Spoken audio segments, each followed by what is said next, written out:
Now the defensive players are coming in talking about the national title game. Here is Tanner Muse. Pockets, man, he understands the concepts of it, understanding your leverage and things like that, trying to get his receivers open. He does a great job of, everything. I mean, that's why they're here. So it'd be a good test for us, and we're really looking forward to it. What about the receivers? Have you seen a team that has the depth of talent that they have and the challenges that they're going to present for your second? No, I think this is the best core we've gone against. I think they're very explosive, very elusive. Got good man-to-man technique. Their get-offs, their zone recognition, like I said earlier with the quarterback. They just mesh well. I think just all in all, like they just do a great job of just complementing each other all in all with their offense. There was a lot of the same talk last year when you guys were facing Alabama about the best offense ever. So how would you compare these two offenses? They're very different. And from Tanner Muse, we'll go to one of the heroes of the semifinal win against Ohio State, Nolan Turner, who's going to settle on in here. And first off, what was social media like for you the past week and a half? Yeah, that was the first time my Instagram stuff really blown up like that for a couple of days, and then responding to all the friends and family and texts and stuff, and blew up for a little while. So it was nice to hear from everybody. I read a very interesting story about your mom relating from your kindergarten teacher and talked about how she was so excited for that moment. And you've always been that guy who has handled the moment. You've always been someone who's helped out, and it was a common trait of your dad as well. But it really speaks a lot for you that having just had a bad play earlier than that, you could regroup and refocus and make that play. I mean, have you always just kind of had that calm demeanor about you? Yeah, I didn't see that article, but yeah, especially out on the field, it's always the next play mentality, and we have the windshield wiper mentality. You never look in the rearview mirror. It's always what's next, and you just got to keep playing, and that's just kind of who we are as a team and who I am as a player. So you can't dwell in the past. You just got to keep moving forward. As you look back at that interception, and you've seen the video, and now you experienced the moment, and you've also seen the video. First off, what was it like being in that moment? Were your eyes getting wide as you saw the ball coming toward you, maybe almost in disbelief? And then watching the video, what were your impressions of the play? They teach the receivers. They say you want to have little eyes, when you're catching the ball, so you really zoom, focus on, that play in that moment. And it was just a really special moment, to be out there on the field and that crunch time play there, and for us to go out there and make a play to end the game was really cool.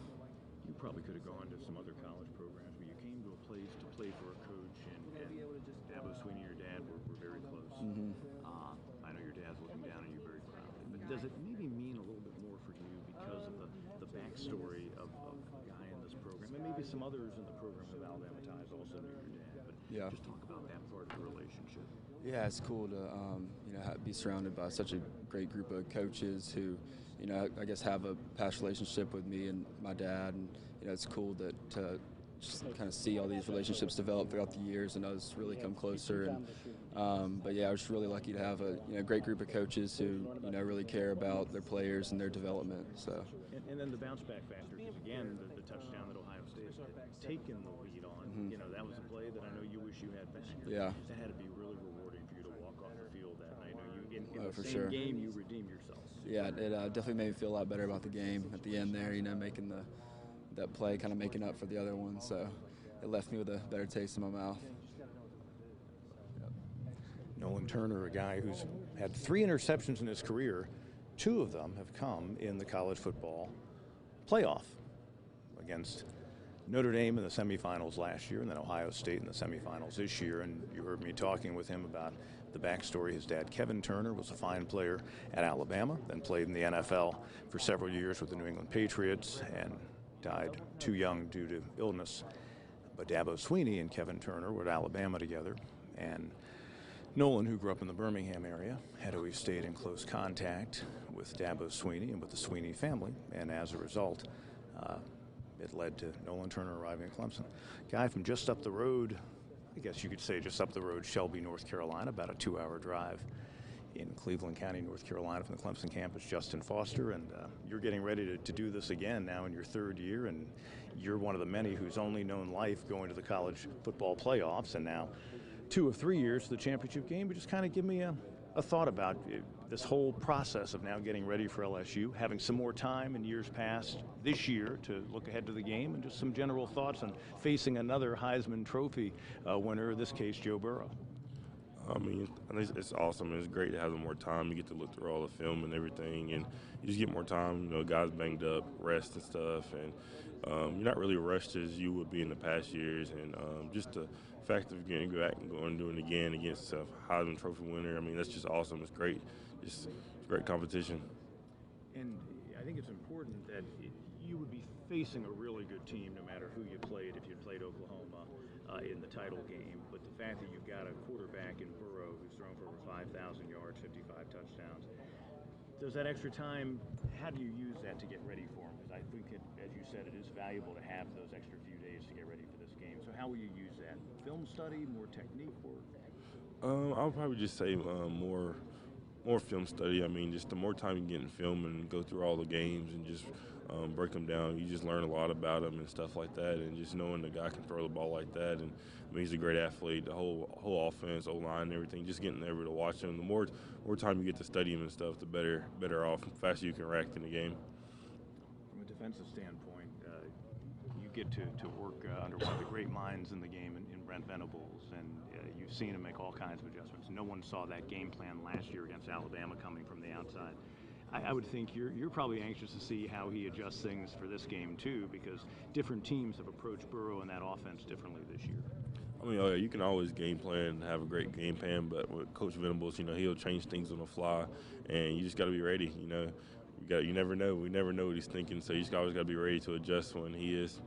This could be a game where you guys played 7 DBs at times. I know Auburn did that against them.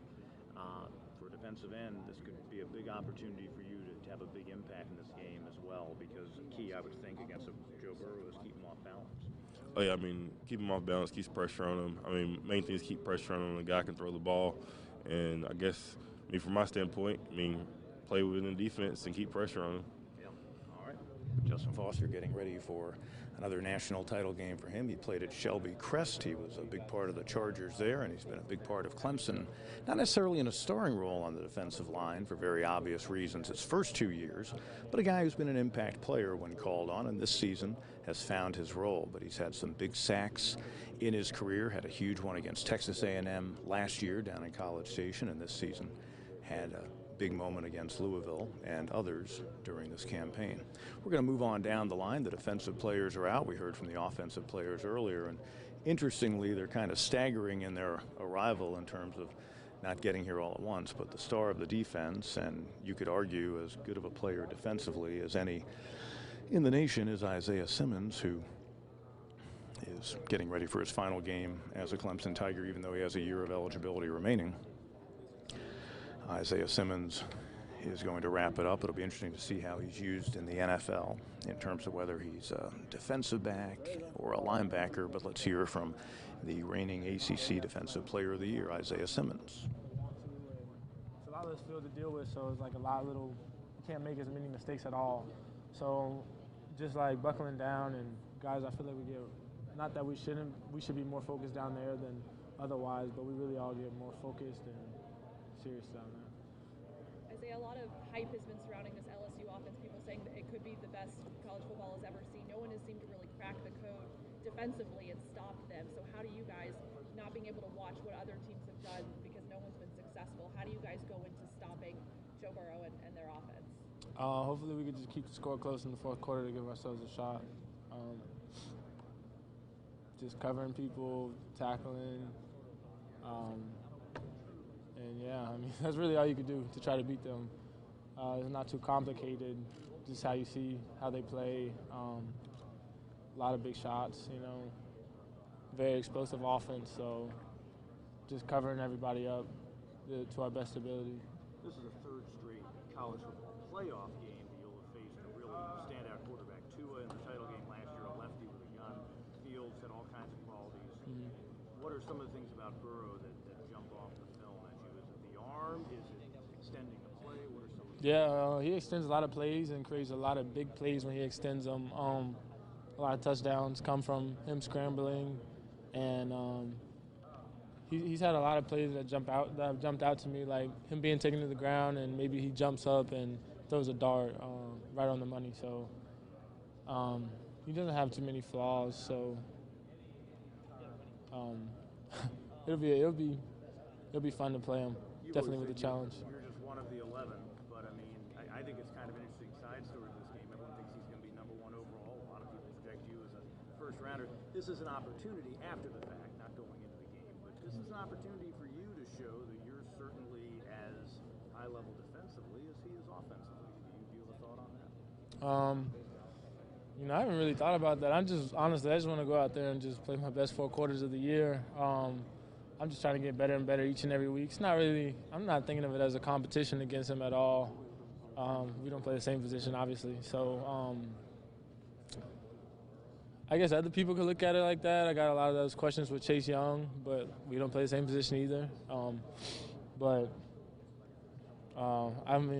I'm sure all the scouts will have this game turned on. So I guess it's an opportunity to show what I have, but that's not really much what I'm focused on. What did you guys learn from what you went through against Ohio State, falling behind? Isaiah Simmons, the Clemson linebacker, but again, to call him a linebacker doesn't do justice necessarily to his skills because he's such a diverse player. And at times he'll walk right up to the line of scrimmage and play defensive end in a stand-up position, but he is a fellow who's really going to be an intriguing NFL prospect. Down the line we go. The linebacking core for Clemson also includes a couple of guys who are in the shadow of Simmons for obvious reasons. One of them is Jamie Skalski, and Skalski not only having a great season, second leading tackler on the team, but among the most emotional players you will come across on this Clemson roster. They might actually move their outside wide receiver into a spot.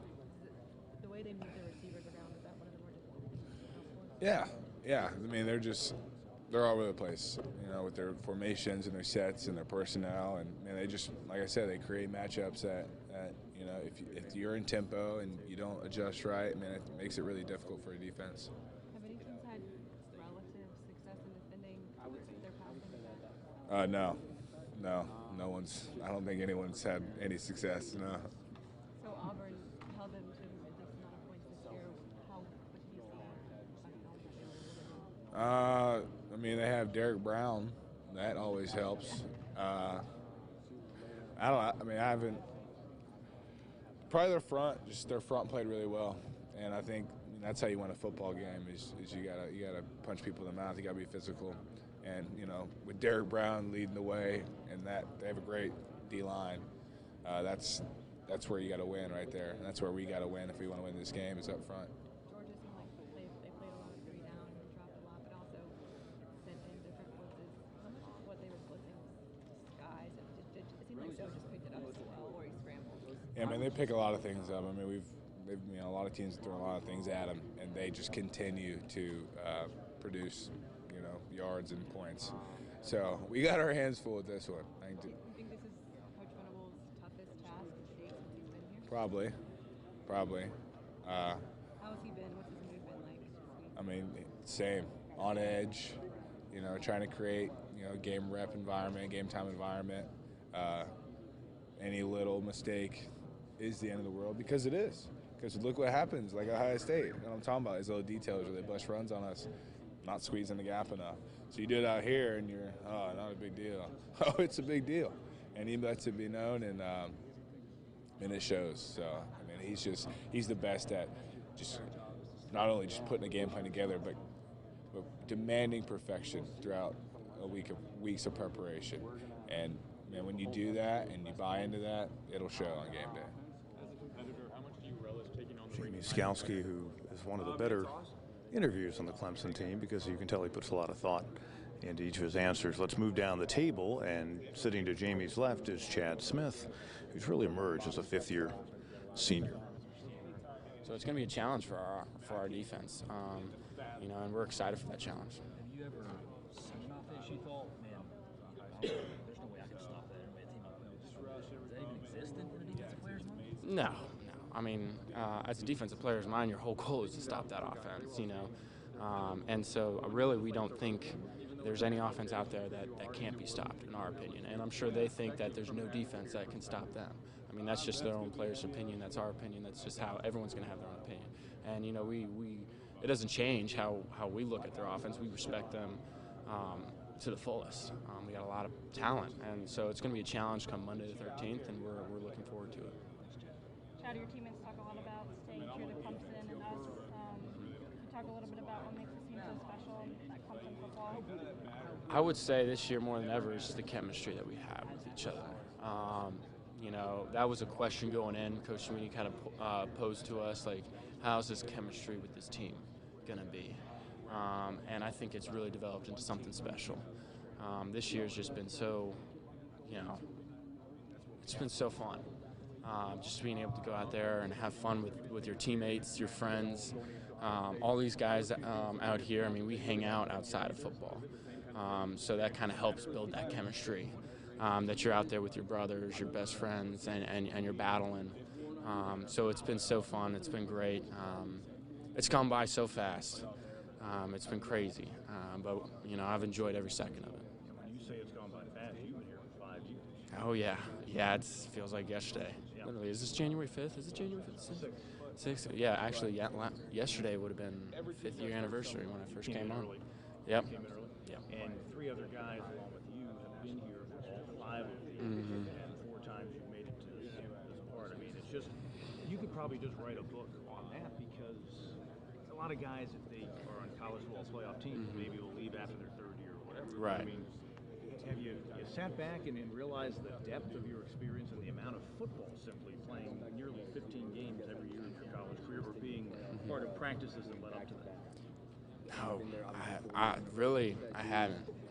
But I've always told myself, you know, I've looked at it kind of in a way that you have explained a little bit, like, man, this is crazy. But at the same time, I haven't truly, like, been able to sit back and, wow, that's what I was a part of.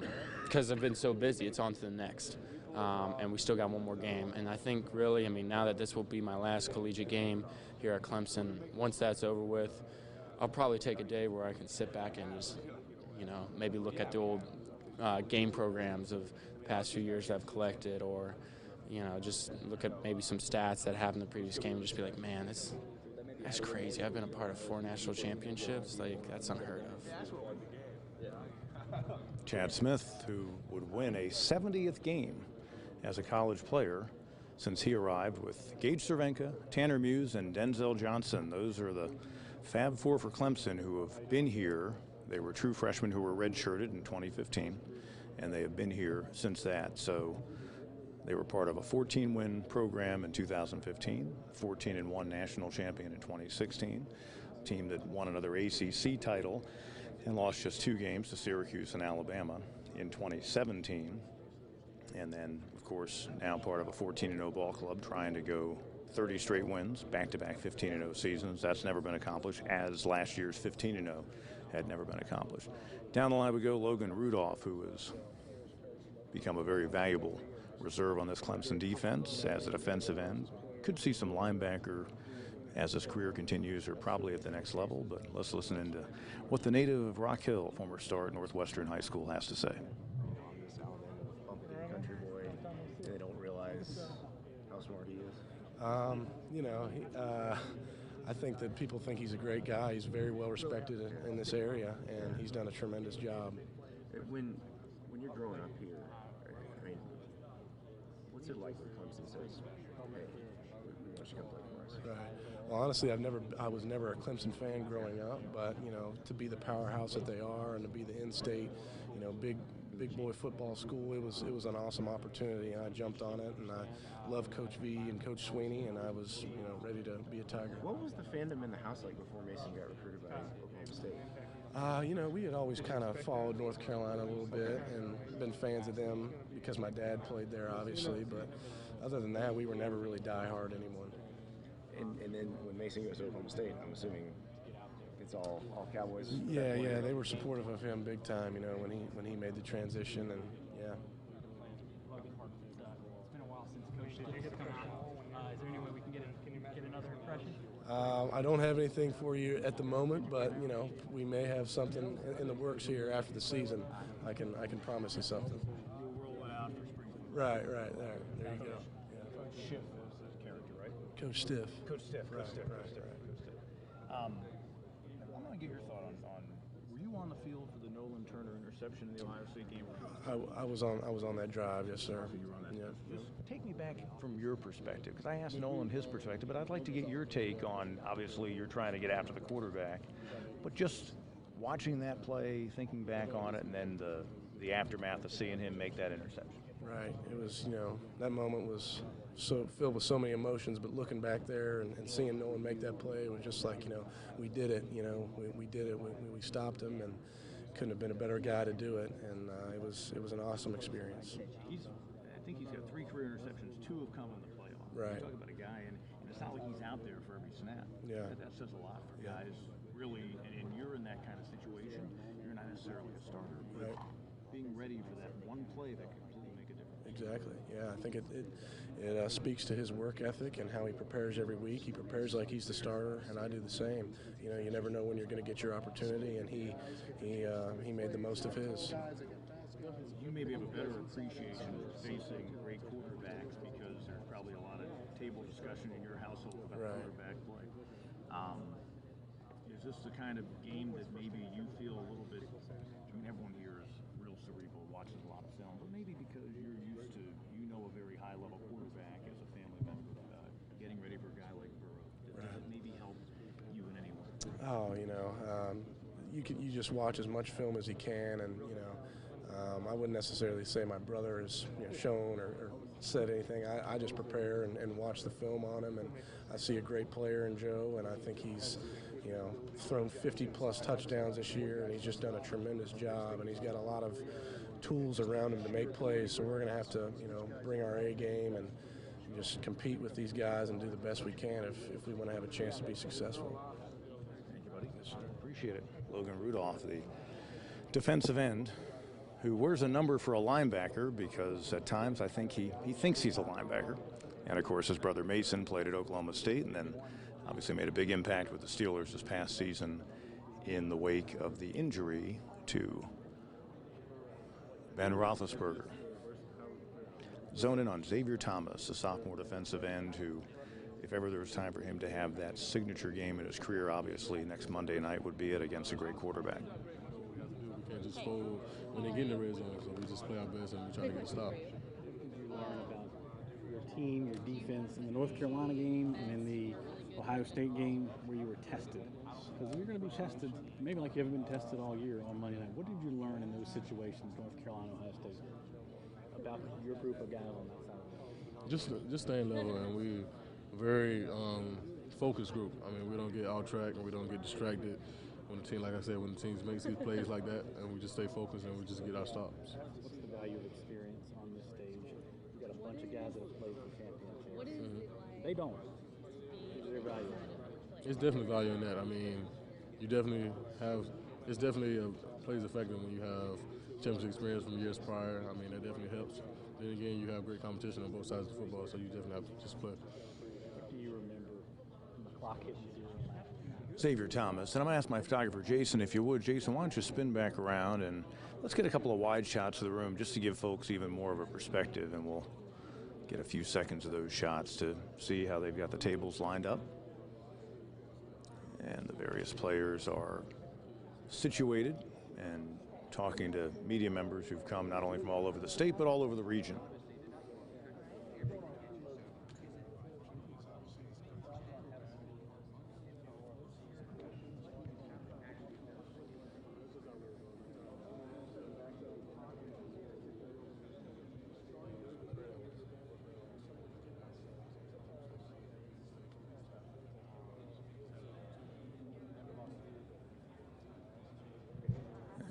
Photographer Jason Parker is working his way around the room. You're living this in real time with us. Great to have you on board here on WSPA.com. This is the Campus Media Day for the Clemson players ahead of the upcoming national title game for the college football playoff a week from tonight 8 p.m. on the 13th of January. Clemson and the LSU Tigers' 4th all-time meeting between the storied programs in the Southeast. It'll be the 2nd time they get together in a bowl game in New Orleans.